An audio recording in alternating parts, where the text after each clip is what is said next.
Halo Sobat Perludem, ketemu lagi di Ninis Room dan kali ini kami kedatangan sahabat sesama pemantau pemilu dari Malaysia.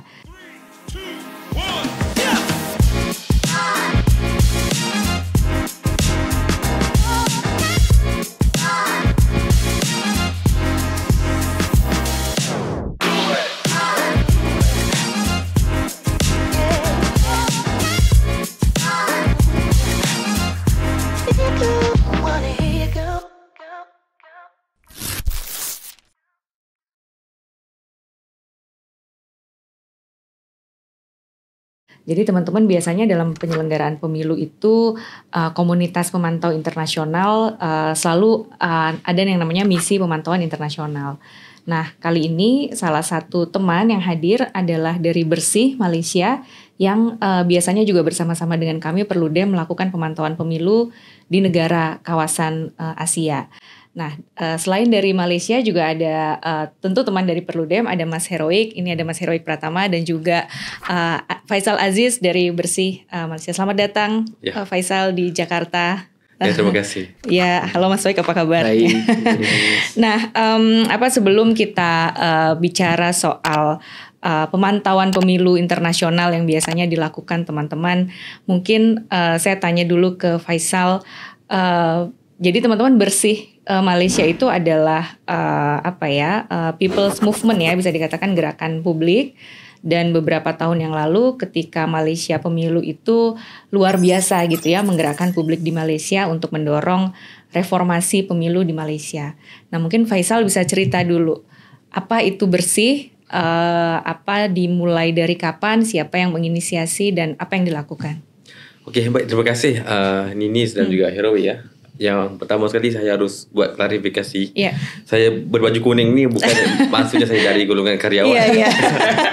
Tapi saya ini dari benda Bersih. Kalau di misalnya ini Bersih ini memang warnanya kuning. Yeah. Kerana masih lagi belum ada partai politik yang menggunakan warna kuning. Okay. Jadi agak netral. Balik kepada persoalan tentang Bersih. Ya, Bersih ini sebenarnya memang ada satu mass movement iaitu pada 2017 aslinya, yang mana tujuan asalnya ialah memang untuk menggesa supaya diadakan ataupun inisiatifkan pilihan raya ataupun pemilu yang bersih dan adil.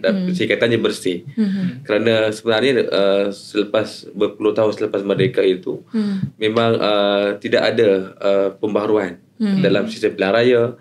KPU ataupun di Malaysia dipanggil SPR, itu masih lagi dilihat mesra dengan pemerintah ataupun eksekutif. Dan kita lihat pelbagai ada campur tangan, kemudian isu-isu persempadanan pilihan raya yang dilihat sebagai terlalu mesra dengan pemerintah. Jadi manipulasinya berlaku maladapportionment ya.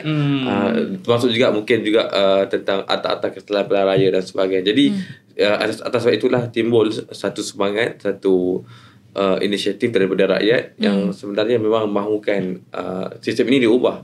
Jadi sepanjang saya fikir sudah berpuluh tahun, lebih 15 tahun, kita sudah menggerakkan dalam 5 kali himpunan. Jadi sudah sampai Bersih 5. Cuma bila orang tanya kapan Bersih 6, nantikan dulu pengumumannya. Iya. Karena Malaysia parlementer ya, Jadi beda dengan kita di Indonesia. Kalau kita presidensial pemilunya tuh ya setiap 5 tahun sekali.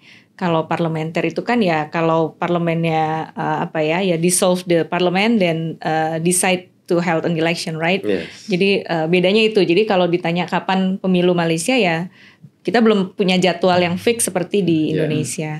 Nah, Bersih sendiri kan coalition. Is it a coalition, betul, right?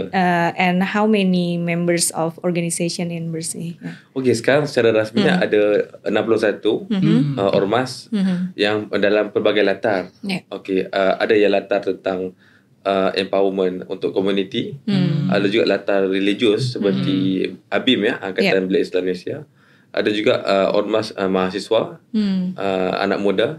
Ada juga ormas-ormas yang berkaitan dengan civil rights movement, anti rasuah, kemudian ormas yang mendukung hak asasi, hak sivil, dan pelbagai lagi. Jadi ormas ini yang sebenarnya yang bertanggungjawab untuk membentuk bersih, membawa suatu kesepakatan kemahuan rakyat untuk fokus kepada desakan supaya dibuat pembaharuan reformasi pemilu ataupun pilihan raya di Malaysia. Nah, saya ke Mas Heroik nih. Mas Heroik kan juga beberapa kali juga melakukan pemantauan pemilu internasional ya dengan teman-teman ANFREL misalnya, Asia Network for Free Election. Biasanya kalau pemantauan pemilu internasional tuh melakukan apa aja nih Mas Heroik? Ya, pada dasarnya kan tujuan utama dari pemilu atau pemantauan pemilu di internasional itu untuk memastikan proses penyelenggaraan pemilu itu sesuai dengan prinsip-prinsip pemilu demokratik, free and fairness elections, kira-kira seperti itu. Nah, artinya kita bisa melihat mulai dari bagaimana kerangka regulasi yang disediakan di dalam negara tersebut. Apakah kerangka regulasi atau undang-undang pemilunya itu sudah memberikan akses yang setara bagi setiap peserta pemilu, voting right yang kuat bagi para pemilihnya, lalu kemudian transparansi dan akuntabilitas dalam proses rekapitulasi, begitu ya. Nah, itu mulai dari regulasi. Nah, kemudian juga dalam tahapannya misalnya ketika proses pemilu, biasanya teman-teman pemantau pemilu internasional itu datang ke dalam proses pemilu di suatu negara itu biasanya ketika tahapan kampanye dimulai. Nah, tahapan kampanye dimulai sampai dengan pemungutan penghitungan suara saja biasanya seperti itu. Nah, kenapa kemudian pada tahapan kampanye, Mbak? Nah, ini karena memang seringkali misalnya pelanggaran-pelanggaran pemilu itu kan masif dilakukan di dalam tahapan kampanye. Termasuk juga dalam proses pemungutan suara dan penghitungan suara yang menjadi jantung pemilu. Nah, prinsip utama pemilu demokratik salah satunya harus dipastikan adalah ketika hari H pemungutan dan penghitungan suara. Sehingga teman-teman itu ketika datang ke suatu negara menjalankan suatu misi pemantauan pemilu internasional, tujuan utamanya adalah memastikan setiap proses tata kelola pemilu di suatu negara itu berjalan sesuai dengan prinsip-prinsip pemilu demokratik seperti itu. Nah, ini juga banyak ya, mungkin ada beberapa yang anggap bahwa kalau ada pemerhati dari internasional gitu ya, pemantau pemilu internasional dianggap sebagai bentuk intervensi nih Mas Heroik nih. Jadi sebenarnya mau mengintervensi atau enggak nih sebenarnya? Sebetulnya justru bukan mengintervensi ya. Justru ini menjadi satu bentuk rekomendasi perbaikan bagi suatu negara. Karena contoh ya, ketika waktu itu tahun 2019 Mbak, saya terlibat dalam pemantauan International Election Observer Missions di Thailand pada waktu itu. Nah, saya datang ketika tahapan proses kampanye dimulai, kemudian early voting dimulai sampai dengan hari pemungutan dan penghitungan suara. Nah, pada waktu itu sebetulnya kan tugas dari teman-teman adalah bertanya kepada para pemilih, mengikuti proses kampanye yang dilakukan oleh masing-masing peserta pemilu, sampai kemudian menyaksikan proses pemungutan penghitungan suara. Selama kami di lapangan itu, kami tidak punya ruang untuk memberikan intervensi gitu ya. Dalam tanda kutip gini kan sering dilihat bahwa ini ada intervensi asing gitu ya ketika dalam proses pemilu. Nah, intervensinya tuh nggak ada sama sekali. Justru kami hanya menyaksikan saja. Menyaksikan, mencatat berbagai bentuk proses yang terjadi. Utamanya adalah ketika terjadi pelanggaran-pelanggaran, misalnya vote buying gitu ya, atau kemudian intimidasi terhadap pemilih yang jelas-jelas, itu kan menjadi standar prinsip pemilu demokratik secara universal. Dimanapun negara yang kemudian menyelenggarakan pemilu dan mengaku dirinya negara demokratis, pasti dia menganut free and fair elections, kira-kira kayak gitu. Nah, jadi sebetulnya kalau dianggap intervensi tidak juga. Tetapi memang di akhir setelah misi pemantauan ini selesai, nah biasanya kami rilis ke publik gitu ya, ke dunia internasional kira-kira seperti itu, untuk mengetahui bahwa jangan-jangan sebetulnya pemilu yang kita pantau ini justru sudah mampu meningkatkan derajat pemilu demokratisnya gitu ya. Jadi ada semacam assessment gitu ya. Nah, tetapi mungkin bisa juga dari hasil yang kita pantau ternyata memang ada beberapa loophole yang kemudian harus diperbaiki. Nah, itu kan selebihnya kembalikan kepada negara masing-masing. Apakah kemudian ingin memperbaiki untuk pemilu berikutnya atau tidak. Nah, jadi sebetulnya kalau dikatakan intervensi ya tidak juga, karena tidak ada akses yang kemudian direct untuk mengintervensi, apalagi kemudian menggiring opini publik gitu ya. Bagi para pemilih kita punya ada etik dalam proses international election observer itu. Etiknya salah satunya kita tidak boleh ikut campur dalam proses pemilu, dan juga kita harus menghargai setiap pilihan yang kemudian diberikan pemilih, karena sifatnya kami hanya memantau saja gitu ya. Ada code of etiknya di sana. Dan sebenarnya salah satu dengan adanya komunitas internasional yang juga memperhatikan kan kita bisa cross learning ya, sharing experience. Dan satu hal yang saya lihat Faisal dari Bersih adalah when Bersih mobilizing people ya, itu kan dan masif sekali di Malaysia. How do you mobilize people and what are the challenge that you face in mobilizing the people? Karena biasanya kan mungkin publik merasa isu pemilu ini jauh dari nggak relate gitu dengan masyarakat. Bagaimana Bersih, teman-teman Bersih melakukan itu? Ya sebenarnya memang kalau di Malaysia ini yang pertama faktornya memang belum ada lagi waktu itu ormas ataupun gerakan yang berbicara tentang pemilu yang bersih dan adil. Jadi sudah terpendam dalam hati rakyat itu memang mahukan pemilu yang bersih dan adil. Dan Bersih tampil itu sebagai suatu induk kali pertama ormas besar bicara tentang pemilu yang bersih dan adil. Dan yang kedua, dia datang daripada kesedaran. Kesedaran bila mana kita tonjolkan pendidikan politik. Sebab sebenarnya bila mana kita nyatakan tentang manipulasi politik yang berlaku, sebagai contoh, dulu sebelum 2018 atau dalam 2017 itu, kita bukan seperti hari ini sosmednya begitu kencang ya. Dulu itu medianya hanya televisyen. Jadi televisyen itu memang tidak ada keadilan kepada partai oposisi waktu itu, 2017, 2018, kemudian 2019. Jadi terzahir terlalu banyak penzahiran berlakunya manipulasi informasi, kemudian isu tidak adil untuk memberi ruang kepada oposisi, malah adanya unsur-unsur memburukkan oposisi di televisyen. Jadi ini akhirnya menimbulkan kemarahan rakyat apabila tidak ada keadilan. Dan kemudian tadi kita bicara juga tentang isu malapportionment, manipulasi gerrymandering. Gerrymandering itu memang jelas. Sebab tu kadang-kadang kita lihat oposisi itu bila periode berikutnya tewas kerana berlakunya perubahan dari segi peta parlimen dan beberapa lagi isu-isu lain termasuk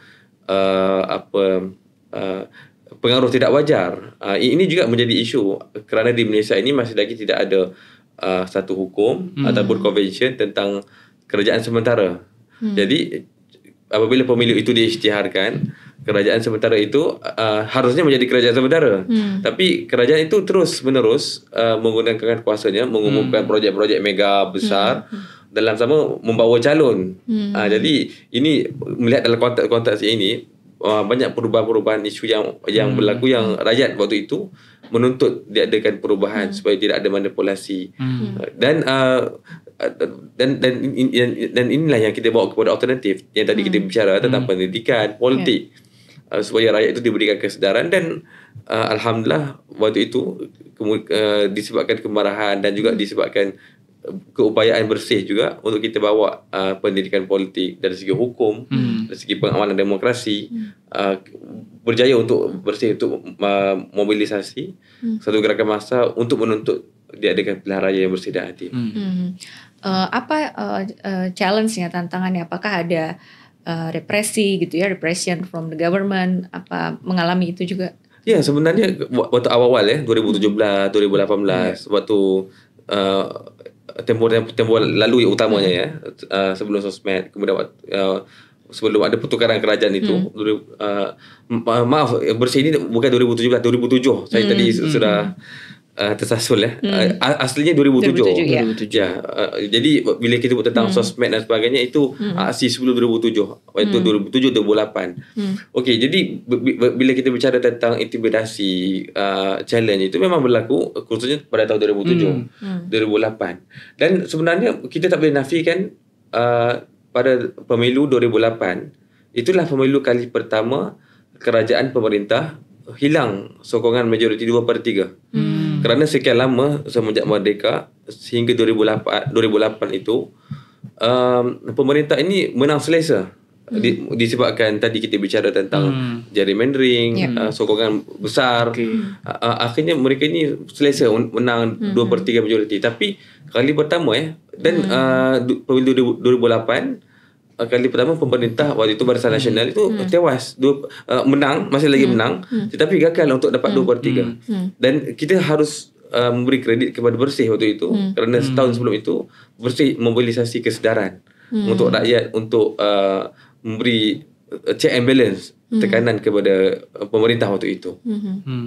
Ya, nah salah satu isu ya teman-teman, jadi kalau bicara soal pemantauan pemilu ya, memang sebenarnya luas ya, aspek yang dipantau luas. Sebetulnya bukan hanya hari pemilunya voting and counting, tapi juga keseluruhan prosesnya gitu ya. Tadi sempat yang didiskusikan Heroik dan Faisal, salah satunya adalah soal malapportionment. Jadi malapportionment itu teman-teman tentu kalau pemilu ada yang namanya daerah pemilihan, arena kompetisi, arena representasi.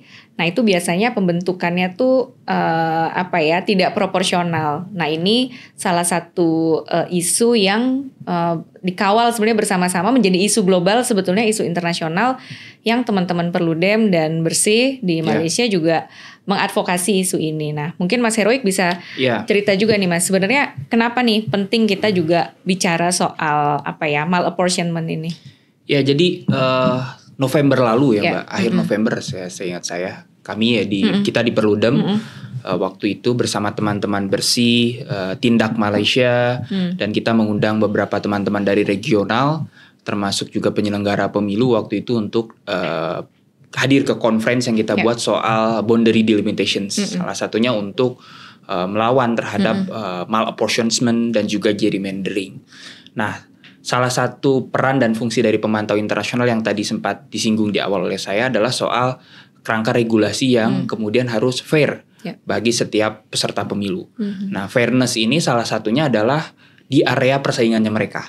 Nah, boundary delimitations atau daerah pemilihan itu adalah area persaingan dari peserta pemilu.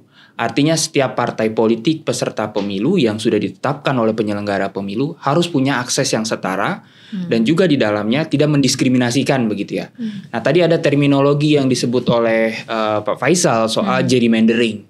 Nah gerrymandering ini adalah salah satu bentuk malapportionment atau kemudian kita bisa bilang daerah pemilihan yang sengaja dibentuk gitu ya, dari wilayah administrasinya, komposisi jumlah penduduk ketika dibuat dalam satu dapil untuk menguntungkan salah satu pihak gitu ya, salah satu partai politik peserta pemilu gitu ya.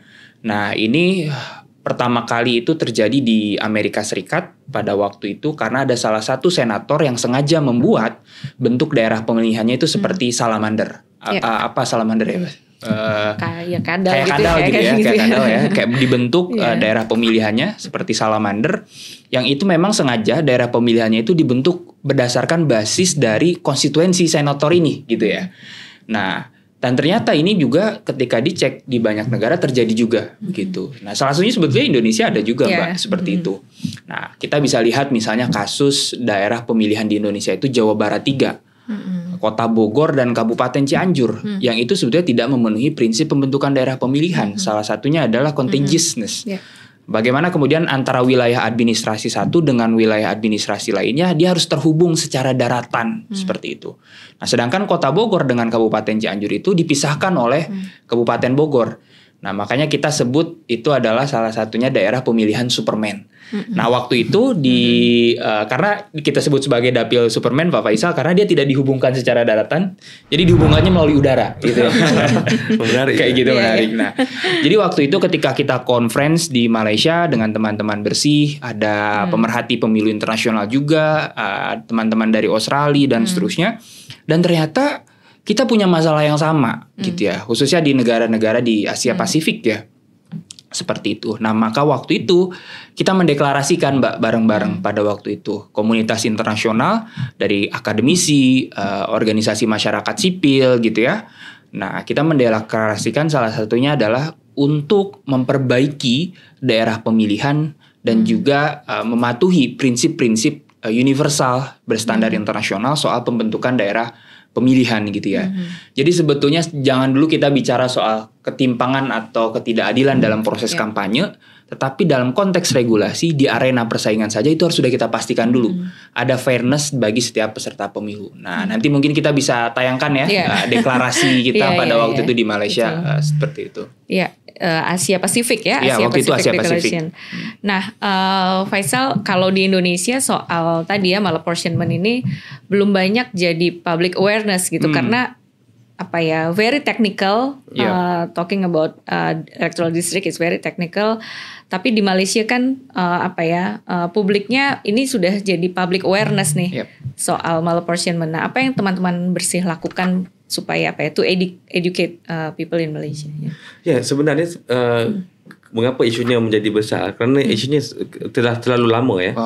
Jadi kalau kita lihat sebagai contoh tahun 1990-an, suatu zaman pemerintahan waktu itulah. Saya bagi contoh kalau di negeri Kelantan ya. Negeri Kelantan ini waktu tahun 1990-an itu terkenal dengan oposisi Partai Islam lah. Waktu almarhum Tuan Guru Nik Aziz. Jadi itu memang terkenal dengan oposisi yang kuat menentang pemerintah Dr. Mahathir. Dan waktu itulah memang rakyat sudah melihat ya, bertahun-tahun sering bertukar periode. Kelantan itu negeri yang mangsa, tidak pernah ada pertambahan parlimen. Walaupun rakyatnya semakin ramai, semakin pack itu semakin banyak, tapi tidak ada pertambahan parlimen. Kenapa? Kerana Kelantan itu memang akan memberi nilai tambah kepada oposisi. Jadi akhirnya rakyat melihat ketidakadilan. Sedangkan di negeri lain yang waktu itu banyak yang mungkin menyokong pemerintah itu diberi pertambahan parlimen. Jadi tidak seimbang dari segi jumlah undinya. Ini belum bicara tentang gerrymandering ya. Tadi Spiderman semua tadi.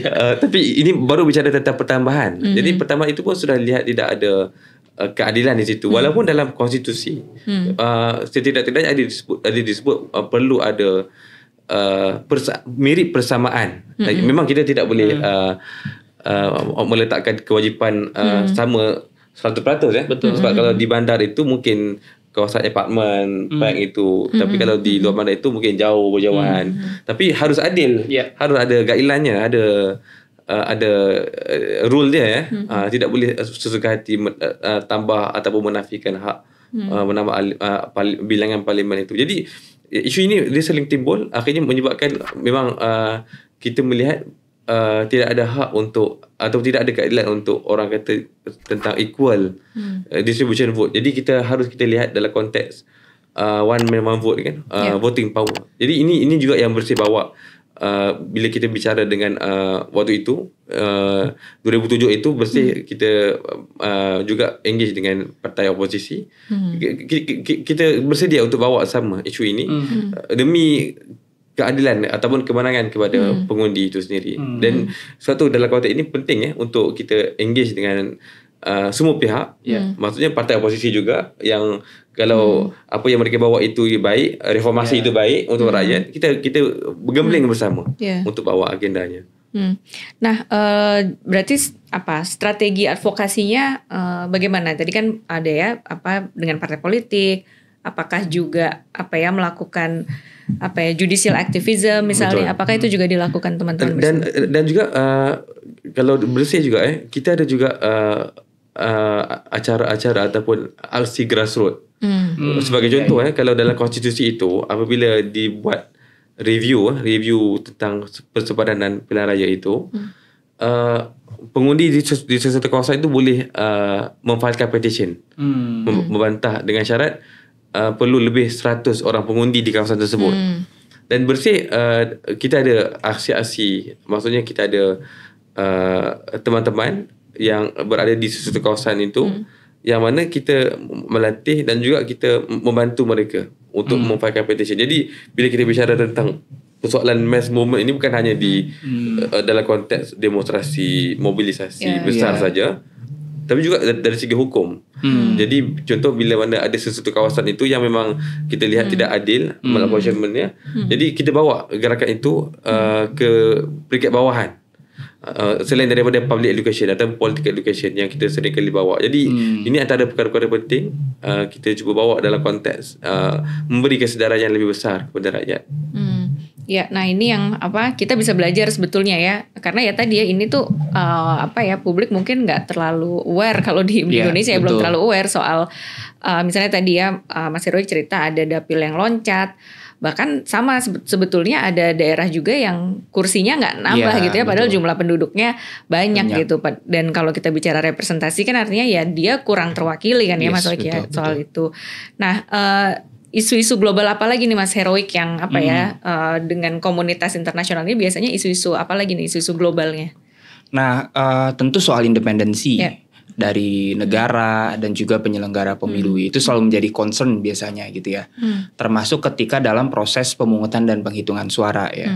Nah aspek soal bagaimana kemudian kerahasiaan pemilih gitu ya. Lalu kemudian pemilih-pemilih rentan itu terdaftar atau tidak di dalam daftar pemilih itu menjadi satu aspek yang penting juga, karena kan prinsip dasar dalam konteks pemilu adalah memastikan setiap orang yang berhak punya hak pilihnya gitu ya. Dan yang berikutnya salah satunya ketika menjelang di hari H misalnya, ketika kita memantau pemilu itu untuk memastikan tuh mulai dari proses bagaimana aksesibilitas dari tempat pemungutan suaranya, lalu proses penghitungan suaranya transparan atau tidak gitu ya, lalu kemudian misalnya hal-hal lain yang kita bisa lihat dalam proses pemungutan dan penghitungan suara. Nah waktu itu pengalaman kami di Thailand pada waktu itu adalah bagaimana kemudian keterlibatan dibukanya ruang bagi publik gitu ya untuk melihat proses penghitungan suara dan juga bagi pemantau pemilu juga untuk bisa ikut melihat dalam proses penghitungan suara seperti itu. Jadi sebetulnya tujuan utama dari pemantau pemilu internasional selain kemudian memastikan bahwa sebetulnya ada perkembangan dari suatu negara menjadi jauh lebih demokratik atau kemudian sebaliknya dalam proses pemilu, meskipun kan pemilu itu memang menjadi satu token of membership ya Mbak dalam konteks sistem politik demokratis gitu ya, artinya tidak ada satupun negara yang menyatakan dirinya demokratis tetapi tidak ada pemilu, tetapi ada juga negara yang tidak demokratis tetap ada pemilu. Nah artinya sebetulnya pemantau internasional salah satu aspeknya untuk memastikan hal tersebut begitu ya, bahwa pemilu ini bukan hanya sebatas prosedural gitu ya, tetapi kemudian dia bersesuai dengan prinsip-prinsip pemilu yang demokratik. Nah di sisi lain sebetulnya ketika kehadiran pemantau pemilu internasional itu bisa semakin melegitimasi terhadap proses tata kelola pemilu di suatu negara begitu ya. Nah terlepas lagi kemudian ada catatan-catatan dan evaluasi, yaitu saya kira menjadi satu hal yang baik bagi suatu negara ketika ingin berkembang dan menjadi suatu negara yang lebih maju dalam konteks demokrasinya. Dan bahkan kan sekarang ini ada satu project ya, Electoral Integrity Project tuh, atau pemilu berintegritas yang dibuat oleh Pipa Norris dan kawan-kawan begitu ya, melakukan assessment bahwa pemilu demokratik saja tidak cukup ternyata. Pemilu itu harus dibarengin juga dengan prinsip-prinsip pemilu berintegritas. Ada ethical conduct, respect to principle of electoral democracy, professionalism gitu ya, akurasi dan juga transparan dan akuntabel seperti itu. Nah, sehingga kemudian kehadiran pemilu internasional pemantau pemilu internasional salah satunya adalah untuk membantu suatu negara agar kemudian bisa lebih terlegitimasi dalam proses pemilunya, dan ketika ada catatan itu bisa menjadi satu evaluasi begitu bagi suatu negara untuk bisa berkembang lebih jauh dalam proses demokrasinya seperti itu. Nah, Faisal, kalau sekarang berarti melihat kondisi demokrasi global atau setidaknya di Asia Tenggara ya, ASEAN. Bagaimana Faisal melihat kondisi demokrasi di kawasan kita nih? Seperti apa Faisal melihatnya? Ya, sebenarnya kalau kita lihat dalam konteks global ya, Asia Tenggara juga, kita sebenarnya melihat berlakunya polarisasi yang begitu kuat ya. Mungkin kalau di Indonesia mungkin kurang, tapi kalau di Malaysia ataupun mungkin di arena global itu, politik identiti itu begitu kuat sekali mencengkam. Baik di Amerika dengan kenaikan sentimen Trump, sentimen white man supremacy menentang black, kemudian termasuk juga baik di kalau di Timur Tengah itu polarisasi Israel lah, cengkaman ataupun penindasan genosid lah ke atas warga Palestin, Palestina ya. Kemudian juga kalau di banyak negara, umumnya saya fikir mungkin atas faktor tidak dibendung sentimen ini. Malah kalau kita lihat di negara barat juga sentimen anti-migran, Islamofobia. Juga kalau di Malaysia ini juga ada sentimen-sentimen yang tidak suka migran juga, anti-migran, ataupun juga sentimen yang tidak menyukai yang bukan pribumi. Dan dia juga terkait dengan sosial media, sosmed juga. Kalau di Malaysia ini ataupun mungkin di banyak negara ini, kita lihat dengan kehadiran TikTok sebagai contoh, yang begitu mudah sekali memainkan sentimen itu hanya dalam video berdurasi 1 minit saja, tanpa perlu diskusi. Kalau hari ini kita berdiskusi 1 jam, mungkin capek orang untuk mendapat konklusi. Tapi ia lebih baik, lebih matang, kita boleh berbeza pandangan, kita boleh masak Tapi kalau TikTok ini masalahnya hanya berdurasi 1 minit itu bukan diskusi, tapi konklusi kepada diskusi. Jadi ini yang mengkhawatirkan kita, terutama generasi muda, apabila mereka ini hanya mudah mendapat informasi yang begitu ringan tanpa ada daya kritikal. Dan ini yang akhirnya membawa kepada polarisasi. Padahal dalam politik di Malaysia juga, politik dunia juga, hanya dengan memainkan sentimen, ditambah juga dengan lagu-lagu yang dintangan lagu yang amat menarik sekali dan juga video-video touch up dan sebagainya. Jadi ini yang amat merosingkan. Dan ini juga sebenarnya kekhawatiran kita, politik polarisasi ini akan merencatkan agenda reformasi. Sebab kalau di Malaysia ini juga ada tuduhan-tuduhan bila kita bicara tentang reformasi institusi, reformasi pemilu, ada yang cuba kaitkan dengan isu kaum, seolah-olah mau menjatuhkan martabat Islam, mau menjatuhkan martabat kaum pribumi. Sedangkan bagi kita bila bicara reformasi ini untuk kebaikan rakyat, akhirnya semua rakyat mendapat manfaat, lebih demokratik itu. Nah, apa yang teman-teman Bersih lakukan nih, di tengah politik identitas yang sangat polarizing the people, apa yang dilakukan teman-teman Bersih? Dan sesuatu penting untuk kita juga engage dengan rapat dengan ormas Islam. Jadi kalau di Malaysia ini, saya juga dulu mantan Presiden ABIM, kita bawa tentang idea cosmopolitan Islam. Jadi sudah tentu kalau teman-teman ABIM ini, kami sama juga dengan mantan Presiden ABIM itu Pak Anwar juga banyak belajar dengan tokoh-tokoh Islam Indonesia Kalau nama yang sebut bicara saja nama Pak Nasir, Hamka, kemudian Kunto Wijoyo, mereka ini tokoh-tokoh yang membawa Islam wasatiyah. Maksudnya Islam yang sebenarnya amat objektif, bicara tentang Islam yang akhirnya memberi rahmat kepada semua. Dan inilah faktor-faktor kesedaran. Jadi dalam konteks ini penting untuk Bersih juga memahami language ataupun language bahasa untuk memberi kesedaran bahawa sebenarnya kalau kita bicara tentang reformasi, demokrasi, ia adalah aksi kepada amal soleh. Kalau dalam Islam itu kan iman dan amal soleh.